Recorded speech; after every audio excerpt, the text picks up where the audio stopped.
झेप मराठी, आरसा महाराष्ट्राचा। सबगव्हाण टोलनाका जाळल्याप्रकरणी मुख्य संशयित आरोपी अद्याप फरारच।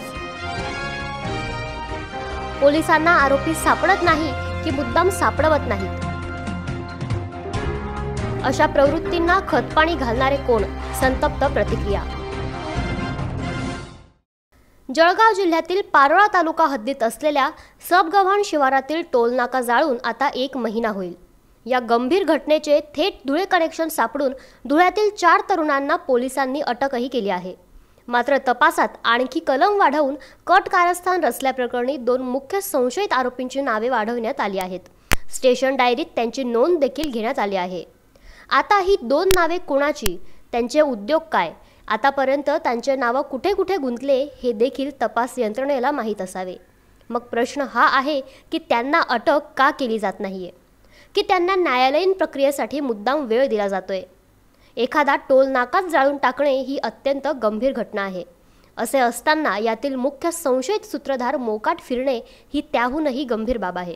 पोलिसांना ते खरंच सापडत नाहीयेत की पोलीस त्यांना सापडवत नाहीयेत। मागील महिन्यात 11 मार्च रोजी पहाटे 3 वाजेच्या सुमारास काही तरुणांनी कारमधून येऊन सबगव्हाण टोलनाक्याच्या लाईन 1 आणि 10च्या केबिनच्या आधी काचा फोडल्या। त्यानंतर त्यास आग लावली। विशेष म्हणजे घटना घडली त्याच दिवसापासून तो नवीन टोलनाका सुरू होणार होता। त्याआधीच त्याचे कांड करण्यात आले। केवढी ही हिंमत, केवढी ही गुन्हेगारी।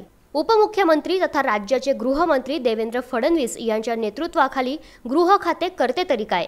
गुन्हा दाखल होताच पारोळा पोलिसांनी तपासाची चक्रे फिरवून धुळ्यातून संशयित आरोपी ताब्यात घेतले, याबद्दल त्यांचे कौतुकच आहे।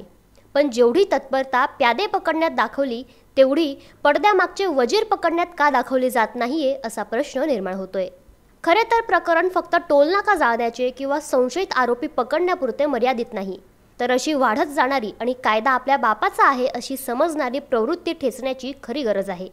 एरवी किरकोळ घटनेतही चौकशीचा पिच्छा पुरवणाऱ्या पोलिसांच्या हाती या गंभीर घटनेचा सारांश का लागत नाही असाही प्रश्न उपस्थित केला जातोय।